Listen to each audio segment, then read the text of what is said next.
नमस्कार दोस्तों, आइए देखते हैं एक ऐसी कहानी जिसमें सास, चार बहुएं और दो ननंद अपनी रिश्तों की परीक्षा से कैसे गुजरते हैं। एक दिन घर के आंगन में सावित्री देवी बैठी थी और चारों बहुएं काम कर रही थी। सावित्री देवी: बहुओं, जल्दी जल्दी काम निपटाओ, मुझे मंदिर भी जाना है। सुनीता, बड़ी बहू: हाँ अम्मा, मैं तो हर काम समय से करती हूँ, दूसरी बहुओं की ओर देखकर। पर सब मेरी तरह जिम्मेदार कहाँ है। कमला बहू: अरे, जिम्मेदार होना और दूसरों पर हुकूमत करना अलग बात है बड़ी बहू जी। गीता, तीसरी बहू हंसते हुए: मुझे तो लगता है आप दोनों हमेशा लड़ाई का बहाना ढूंढती हो। राधा, छोटी बहू मासूमियत से: बहनों, झगड़ा मत करो, सब मिलकर काम करेंगे तो जल्दी भी होगा और घर में शांति भी रहेगी। सावित्री देवी सब सुनती है लेकिन चुप रहती है। नीलम और रेखा मायके आती है।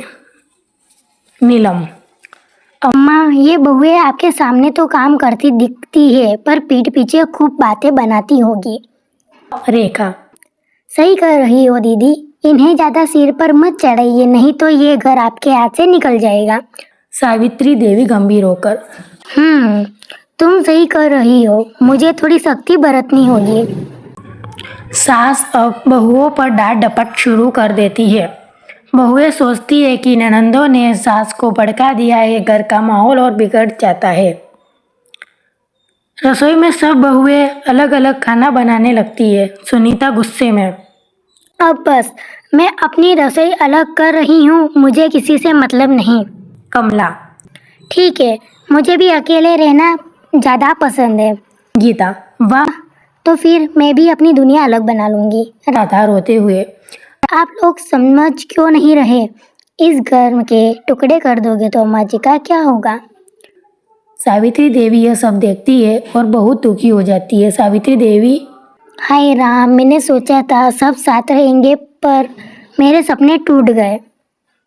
रात में घर में अचानक आग लग जाती है। सब घबराकर बाहर भागते हैं। कमला चिल्लाते हुए: अरे, सुनीता भाभी का बेटा अंदर रह गया। सब घबराकर खड़े रहते हैं। तभी छोटी बहू राधा आग में कूद जाती है और बच्चे को बचाकर बाहर ले आती है।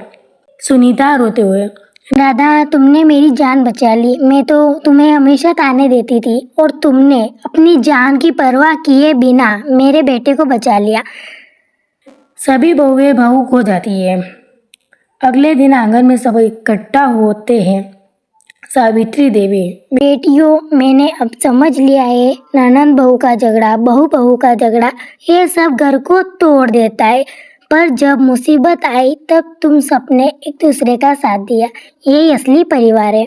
सुनीता, बड़ी बहू: अम्मा, मुझसे गलती हुई, मैं अपने अहम में सबको नीचा दिखाना चाहती थी। कमला: मुझसे भी गलती हुई अम्मा। गीता: मैं भी बेवजह झगड़े करती रहती थी। राधा नम्रता से: अम्मा, अब से हम सब मिलकर रहेंगे, एक दिन, एक रसोई और एक परिवार। नीलम और रेखा शर्मिंदा होकर बोलती है: अम्मा, हमने भी आग में घी डालने का काम किया है, हमें माफ कर दीजिए। सभी गले लगते हैं। माहौल भावुक और खुशहाल हो जाता है। दोस्तों, इस कहानी से हमें यही सीख मिलती है कि परिवार में झगड़े हो सकते हैं पर रिश्तों को तोड़ना समाधान नहीं है। असली ताकत एकता और प्रेम में है। घर ईंट पत्थरों से नहीं, आपसी प्यार और समझ से बनता है।